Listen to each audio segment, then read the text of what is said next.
continuing, but you choose what you think is your actual choice, right? Now we come to this slide, we read this. Does this make sense? The batsmen were merciless against the bowlers. The bowlers placed their men in slips and covers, but to no avail. The batsmen hit 1 4 after another, along with an occasional 6. Not once did their balls hit their stumps or get caught. All right, so I'm going to think this through a little bit and model for you, like I did in class, how I would go about thinking about this. Well, first thing I notice is that batsmen and bowlers are in capital letters. So I know my schema, my background knowledge tells me that whenever you put a capital letter, it's like a name or something. So maybe these are names. And merciless means without mercy. So the batsmen were merciless against the bowlers. Sounds kind of like teams. So maybe this is some kind of team thing, right? And the batsman is one team and the bowlers is another. All right, the bowlers place their men in slips and covers. All right, so when I hear the word slip, I think I'm old. So I think of how my mom and my grandma used to wear a slip under their dresses, which is like a dress under your dress. So all of a sudden, my mind gives me a picture of like some sportsmen wearing like ladies' slips, and covers makes me think of like the covers on your bed. So I get this mental image of like crazy sportsmen wearing ladies' lingerie and blankets. And I don't think that's what it means, but that's what my schema tells me. So, but to no avail, okay? To no avail, I have schema for that. I know it means without any, so they tried to do something and it didn't work. The batsman hit 1 4 after another. All right, this does sound like some kind of sport because, you know, hitting something and 1 4 after another sounds like points of sometimes along with an occasional 6. Like, I don't know. But I don't know what kind of sport this is because I don't know any sport that has the, you know, I know like touchdowns and I know like home runs and stuff like that, but I don't know what a 4 and a 6 are. And not once did their balls hit their stumps or get caught. Again, I feel like this is some kind of a sport because there are balls here, but I don't know what the stumps are. So if I use my existing schema, I don't actually know what this means, even though I know most of the words. I'm still kind of lost. And if you told me to like write a summary of this, I would just write exactly what had been written already, and I might change a couple words, but it would not have actually gone into my brain at all. All right, so how about you? Even after listening to me, did that make sense? Yes or no? To me, still a no. And down here, you press submit. All right, well, it would not have made sense to you unless you know about cricket. And cricket is a sport that is played in England and some of the other former British colonies like Australia, South Africa, and some parts of the West Indies. Cricket is not played in the United States. We did not keep that piece of that colonial history. When we kicked the British out, we kicked out cricket too. And so Americans tend not to know the details of the sport. My colleague, Carl, he used to work here with me as an advocate counselor, and he is a South African man whose family raised him in Australia. And so he definitely knew cricket, and he would come in during this lesson and really break down exactly what a 4 and a 6 was and what the stumps were, and he understood all of that.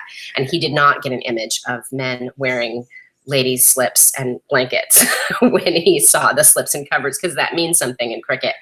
Can't remember, it's been years, but I thought that was interesting.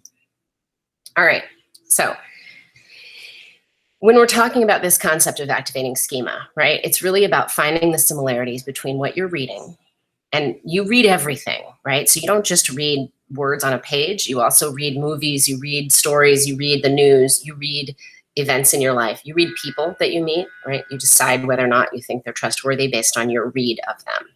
And that read, which is basically you making meaning out of anything that you're seeing, any stimulus in the environment is the text. You are the reader. And you're seeing it through your own experience, right? And that view, that like mental framework that you have in your brain, we call your schema. So your schema is every experience you've ever had, every story you've ever been told, every story you've ever seen played out on a screen, everything you've ever had experience with is your schema. So when we activate our schema, it means to consciously connect that stuff that we already know before we even start reading or before we even start engaging with a new text, and using that knowledge to help us understand what we read. Right? Your schema can tell you that something is dangerous. You can be someone who's had a lot of experiences where you've seen, you know, like I have a lot of friends who are afraid of the woods. And it's because they don't have any direct actual experience of being in the woods. They're city folks, but they've seen a lot of horror movies that are set in the woods. And so their schema tells them that somebody's going to come get you when you're out in the woods. And they get afraid for me when I go camping or something.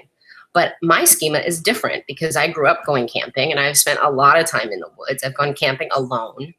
And I realized that there's actually a lot more of fear in a city than in the woods for someone like me. Now, that's maybe white privilege, but my schema coming out of this body tells me that the woods are safe. Somebody else's schema coming out of a different body and a different lived experience is going to tell them something different. And both of us are right. That's the coolest part about understanding this. Once you start really understanding that we all just see the world differently, right? Because this schema, this framework you have in your brain is everything you've ever experienced, and it influences all your attitudes and beliefs, right? So it took me a long time to feel socially comfortable walking up to people and being friendly because I was bullied as a kid. So my experience, my life experience taught me that people are just out to make fun of you, that nobody's really sincere, right? And so it took me a long time into my adulthood to get over that. I've gotten over it. We can change our schema. But it is your pre-existing attitudes and beliefs, and it comes from your life experiences and the things that have happened to you. It's your knowledge and your strategies that you use for how you get things done, right? So if you're somebody who, if you kept begging your parent for a piece of candy and they gave it to you every once in a while on like the 50th ask, then you've developed the strategy in your schema of asking over and over again to get what you want. And you're going to be the kid that's going to ask me a million times before you really understand that my no means no. And that's okay, right? Because we all just get our schema, develop our knowledge, develop our strategies, and our motivation for reading based on all of this. It's even your present mood, right? Some days I'm not in the mood to read things that another day I might be in the mood for. It's also your personality, your memories. It's everything. It's your schema is like your file cabinet in your brain based on everything that is who you are, how you see the world. All right, so we bring this, right, to our reading experience. And as we're looking at books and as we're looking at texts and as we read the stories we'll read in this course, we're going to bring our own personalities, moods, memories to everything that we read. What you as a reader bring to the page affects your ability to understand the writer's words and ideas. And this makes your experience reading almost like a fingerprint, right? It's like really individual.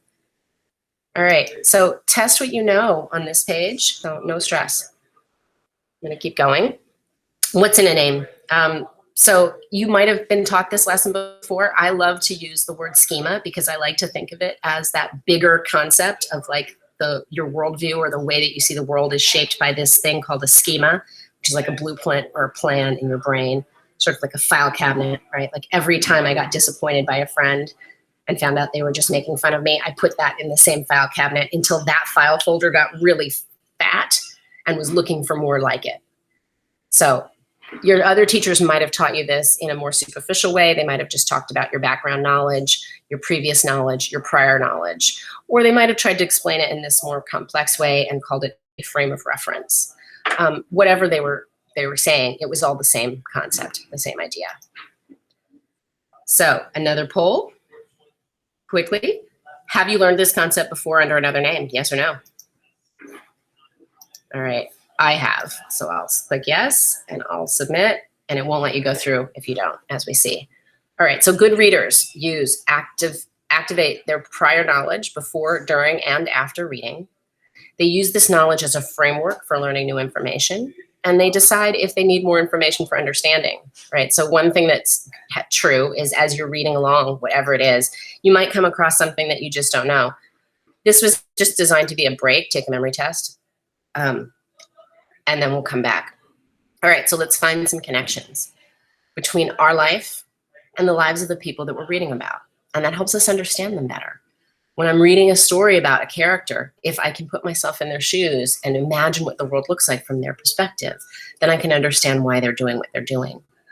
That's really what some of the newer films have been trying to do. I loved The Joker and Maleficent, right? Those are both examples of taking these iconic evil villain characters and really getting a better look at why they are the way they are and going into that understanding of their backstory, which then is similar to this idea of finding connections between those people. So as I looked at the Joker, I thought about all the different people I've known who've been disillusioned and disenfranchised from society and treated poorly. And no wonder that would make him awful and evil, right? Or Maleficent was literally removed, had her wings removed by the person she trusted the most. You know, what a betrayal. So to be that betrayed, of course you become evil, right? And I think about people I know who've been really betrayed and it makes them kind of mean. No one like Maleficent or the Joker, but the idea is still there. I'm connecting with what I know to help me understand. Have you ever had the blessing and the privilege of being connected to a fictional character, feeling like that was you? I have. I hope you have too. As you read, good readers will add or change your thinking as you discover new information. So this is really key to being a happy human being. And this is why I teach English, because it's more than just reading. It's your whole world will change if you're able to take in new ideas and new information. Our brains are not designed for that, right? They're set up to just get more information that matches what we've already experienced and for your schema to stay the same. So it actually takes a lot of courage to change your thinking and to be willing to change your mind when you see new information. So are you open to that possibility? Are you open to the possibility of changing your mind? Hopefully your answer is yes, but you answer as you should be. All right, as they read, good readers also confirm their hypothesis or theories, right? So you're reading along and you think, oh, this is what's going to happen. And when you get there, you go, oh, yeah, that's what I expected. Or maybe that's not what happened and something different happens. And you say, oh, that's really surprising. That piece is keeping you engaged. It keeps you wanting to do the reading. It keeps you wanting to watch the movie. You know, a movie's boring if you're not thinking through it. All right, so does schema matter? I think very much so. Without background knowledge, some text is really hard to understand. And a lot of the passages that they give people on like Regents exams and things like that can be really hard to understand because they're not written, those tests are not written by anyone who teaches in the city. And so they don't think about the schema that you might have when they're picking the passages.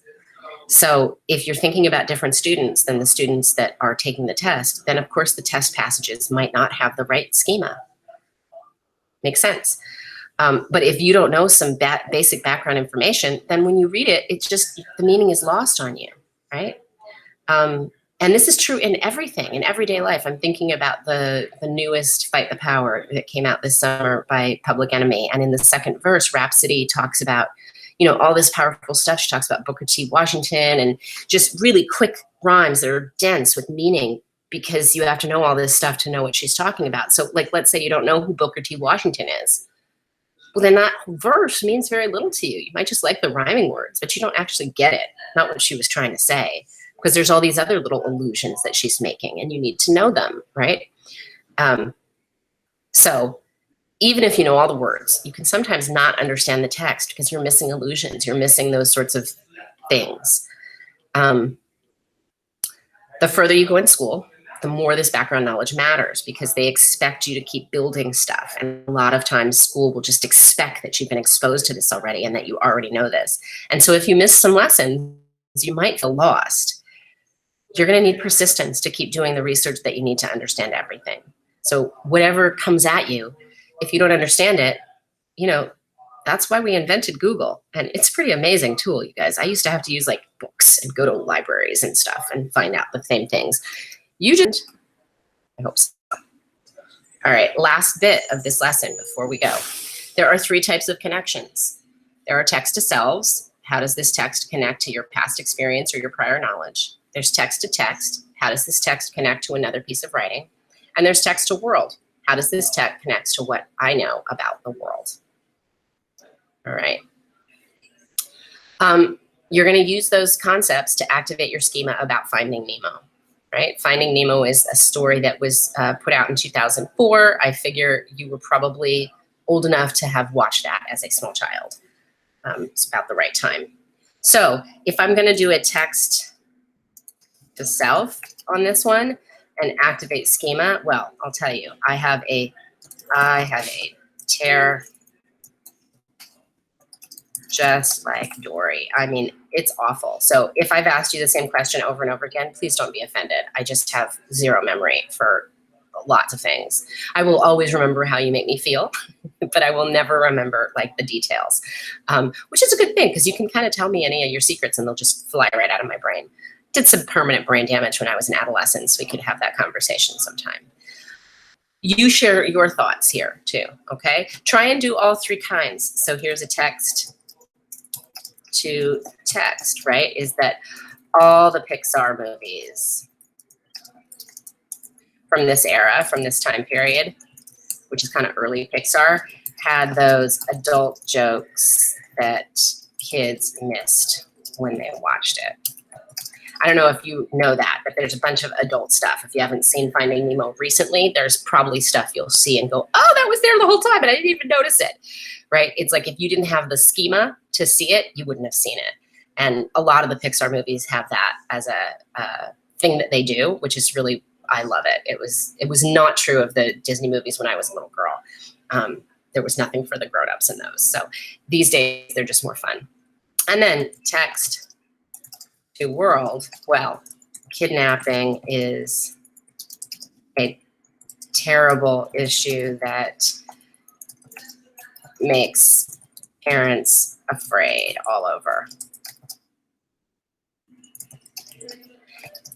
The interesting thing is it's actually not that common. Statistically, kidnapping doesn't happen very often, but we have this idea that it happens all the time because the media portrays it that way. Anyway, you will please put a text to text, a text to world, a text to self up on this board, and that will be the end